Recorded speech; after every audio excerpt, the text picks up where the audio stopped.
శంకర్ బిళ్ళ సమకాలీన అంశాలపై తెలుగు రాష్ట్రాల్లో హాట్గా నడుస్తున్న పాలిటిక్స్ అలాగే తాజా రాజకీయ పరిణామాలపై సమగ్ర విశ్లేషణ అందించే నమస్తే నాగేశ్వర్ కార్యక్రమానికి స్వాగతం. ప్రొఫెసర్ నాగేశ్వర్ గారు మనతో జాయిన్ అయ్యారు. నాగేశ్వర్ గారు విశ్లేషణ చూసే ముందు ఇవాల్టి ప్రధాన వార్తల్ని చూద్దాం. మరో ఇద్దరికి కేసీఆర్ గ్రీన్ సిగ్నల్ ఇచ్చారు. మల్కాజ్గిరి లోక్సభ అభ్యర్థిగా రాగిడి లక్ష్మారెడ్డి, అలాగే ఆదిలాబాద్ నుంచి మాజీ ఎమ్మెల్యే ఆత్రం సక్కులకు అవకాశం దక్కింది. 3 విడతల్లో ఇప్పటివరకు 11 మంది అభ్యర్థుల్ని కేసీఆర్ ఖరారు చేసిన వార్తను చూడొచ్చు. వలస రాజకీయం, బీఆర్ఎస్ కీలక నేతలకు కాంగ్రెస్ బీజేపీ గ్యాలం వేశాయన్న వార్తను చూస్తూ ఉన్నాం. పార్టీలో చేర్చుకుని లోక్సభ అభ్యర్థులుగా అవకాశం. ఇప్పటిదాకా భారతీయ జనతా పార్టీ ప్రకటించిన సీట్లలో 3వ వంతు బీఆర్ఎస్ నుంచి వచ్చిన వారికే ఇచ్చారు. కీలక స్థానాల్లో పోటీకి బీఆర్ఎస్ నేతల వైపు కాంగ్రెస్ చూపు. పోటీలో దింపకున్నా మరికొందరిని చేర్చుకునేందుకు జాతీయ పార్టీల యత్నాలు. పార్టీ బలోపేతమైనట్లుగా చూపుకునేందుకు ప్రయత్నాలు. సీనియారిటీ, ఆర్థిక బలం, స్థానికతకు బీఆర్ఎస్ మొగ్గు. నష్టాన్ని పూడ్చుకుంటూనే ధీటుగా నిలబడేందుకు కేసీఆర్ కసరత్తు చేస్తున్నారనే వార్తను సాక్షి హైలైట్ చేస్తోంది. ఇక కాంగ్రెస్ పార్టీలోకి జితేందర్ రెడ్డి వెళ్ళబోతూ ఉన్నారనే వార్తను చూస్తున్నాం. దీనికి సంబంధించి జితేందర్ రెడ్డి ఇప్పటి వరకు క్లారిటీ ఇవ్వలేదు. మాజీ ఎంపీ నివాసానికి ముఖ్యమంత్రి రేవంత్ రెడ్డి నిన్న వెళ్లారు. ప్రజల్లో ఉండే నాకు టికెట్ రాలేదని సీఎం బాధపడ్డారు. అందుకే ఇంటికి వచ్చి కలిశారు. భవిష్యత్తును బీజేపీ అధినాయకత్వం చూసుకుంటుంది. ప్రస్తుతానికైతే ఎన్నికల్లో పోటీ చేయను. కాంగ్రెస్లోకి వెళ్తారా లేదా అనే దాని మీద అయితే క్లారిటీ ఇవ్వలేదు. సీఎం వెళ్లారంటే పార్టీలోకి ఆహ్వానించేందుకే వెళ్లారు అంటూ మంత్రి జూపల్లి కూడా కామెంట్ చేశారు. ఇక డీకే శివకుమార్ను మల్లారెడ్డి కలిసిన వార్తను చూడొచ్చు. కొడుకుతో కలిసి బెంగళూరుకు వెళ్లారు మల్లారెడ్డి. కర్ణాటక డిప్యూటీ సీఎంతో భేటీ అయ్యారు. పార్టీ మార్పుపై ఊహాగానాలు వస్తూ ఉన్నాయి. వ్యాపార లావాదేవీల వల్లే కలిశాను, అంతేగాని రాజకీయం ఏమీ లేదు అని చెప్పుకునే ప్రయత్నం చేస్తూ ఉన్నారు. ఈ మధ్యనే వేం నరేందర్ రెడ్డితో మల్లారెడ్డి భేటీ అయ్యారు. అప్పుడే పెద్ద ఎత్తున ప్రచారం జరిగింది, కాంగ్రెస్లోకి మల్లారెడ్డి వెళ్ళబోతూ ఉన్నారని చెప్పేసి. సో డీకే శివకుమార్ని కలిసిన తర్వాత ఈ ప్రచారానికి మరింత ఈ ప్రచారం మరింత పెరిగిన పరిస్థితి. ఇక 100 రోజుల్లో 5 హామీల అమలు. ఆర్టీసీ బస్సుల్లో మహిళలకు ఉచిత ప్రయాణం, ఆరోగ్యశ్రీ పరిమితి 10 లక్షలకు పెంపు, అర్హులకు 500 రూపాయలకి గ్యాస్ సిలిండర్, 200 యూనిట్ల లోపు ఉచిత విద్యుత్, 4.5 లక్షల ఇందిరమ్మ ఇళ్ల నిర్మాణానికి శ్రీకారం. ప్రగతి నివేదిక విడుదల చేసింది తెలంగాణ రాష్ట్ర ప్రభుత్వం. ఆ వార్తను చూడొచ్చు.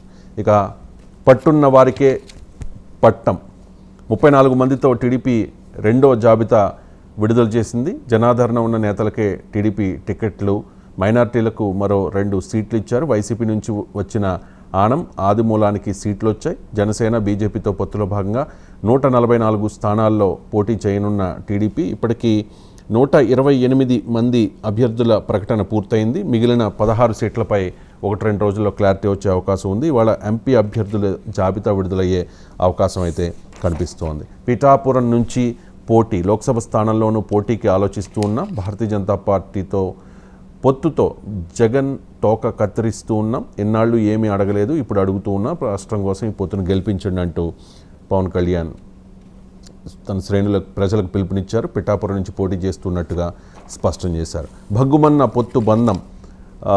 టీడీపీ 2వ జాబితా ప్రకటన వెలువడగానే రాష్ట్ర వ్యాప్తంగా దుమారం నెలకొంది. చాలామంది టీడీపీ ఆశావాహులు, టీడీపీ నుంచి టికెట్ ఆశిస్తున్న వాళ్ళు తమకు టికెట్ దక్కపోవడంతో వాళ్ళ శ్రేణులు, వాళ్ళ అనుచరులంతా కూడా వీరంగం సృష్టించారు. భగ్గుమన్న విభేదాలు, రోడ్డెక్కిన అసమ్మతి అని చెప్పి. ఇక్కడ ఇంట్రెస్టింగ్ పాయింట్ ఏంటంటే పిఠాపురంలో పోటీ చేస్తానని ప్రకటించిన వెంటనే అక్కడ వర్మ వర్గీయులు రోడ్ల మీదకి వచ్చారు. తెలుగుదేశం పార్టీ జెండాల్ని తగలబెట్టారు. పవన్ కళ్యాణ్కి వ్యతిరేకంగా నినాదాలు కూడా చేశారు. వర్మ ఇవాళ మధ్యాహ్నం 2 గంటలకు తన భవిష్యత్ కార్యాచరణ ప్రకటించబోతూ ఉన్నట్టుగా సమాచారం. ఆయన గతంలో ఒకసారి ఇండిపెండెంట్గానే గెలిచి ఎమ్మెల్యే అయ్యారు కాబట్టి మరొకసారి ఈసారి కూడా ఇండిపెండెంట్గానే పోటీ చేసే యోచన చేస్తున్నట్లుగా మనకున్న సమాచారం. ఇక 4-5 సార్లుగా టీడీపీ ఓడిన సీట్లు భారతీయ జనతా పార్టీకి. ఈ సీట్లపై పునరాలోచన జరగాలి. బీజేపీ జాతీయ నాయకత్వానికి రాష్ట్ర నాయకుల లేఖ రాష్ట్ర పార్టీ ద్వారానే అధికారికంగా పంపిన నేతలోనే వార్త సాక్షిలో చూడొచ్చు. టీడీపీ కూటమి సూపర్ హిట్. రాష్ట్రంలో 20 లోక్సభ సీట్లలో ఎన్డీఏ విజయ్ బేరి అంటూ నిన్న కొన్ని సర్వే సంస్థలు సర్వేల్ని విడుదల చేశాయి. సి ఓటర్ ఏబీపీ సర్వేలో వైసీపీకి 5 స్థానాలు మాత్రమే రాబోతూ ఉన్నాయి. 20 లోక్సభ సీట్లలో ఎన్డీఏ గెలవబోతోంది అనే వార్తను చూడొచ్చు. ఇక నెట్వర్క్ 18 సర్వేలో వైసీపీకి 7 సీట్లు వచ్చాయి, 18 స్థానాలు కూటమి గెలుచుకుంటుంది అనేది ఒక వార్త. ఇక తెలంగాణ విషయానికి వస్తే తెలంగాణలో కాంగ్రెస్ దేహావా 17 లోక్సభ స్థానాల్లో 10 ఆ పార్టీ ఖాతాలోకే, BJP 4, BRS 2, Majlis 1. Who killed బాబాయ్, గొడ్డలి వేటు కథలో అబ్బాయే విలన్. గత ఎన్నికల్లో ప్రచారాస్త్రం చేసుకున్న జగన్. వివేక హత్య జరిగి నేటికి 5 ఏళ్ళు అయింది. ఈ సందర్భంగా ఎవరు అంటే ఇది ఎన్నికల ప్రచారాస్త్రంగా మారబోయే అవకాశం కనిపిస్తోంది. కడపలో ఇవాళ సునీత ఆత్మీయ సమావేశం నిర్వహించబోతూ ఉన్నారు. జమిలికి జై, రామ్నాథ్ కోవింద్ కమిటీ ఏకగ్రీవ సిఫార్సు చేసింది. తొలుత లోక్సభ అసెంబ్లీలకు, ఆ తర్వాత స్థానిక సంస్థలకు రాష్ట్రపతి ముర్ముకు నివేదిక. అనుకూలంగా 80% అభిప్రాయాలు, 32 పార్టీల సానుకూల స్పందన. ఇంకా అభిప్రాయం చెప్పలేదు BRS, TDP and YCP. Petrol ధరలు తగ్గాయి. లీటర్ పెట్రోల్, డీజిల్పై 2 చొప్పున తగ్గింపు ఇవాల్టి ఉదయం నుంచి అమల్లోకి వచ్చింది.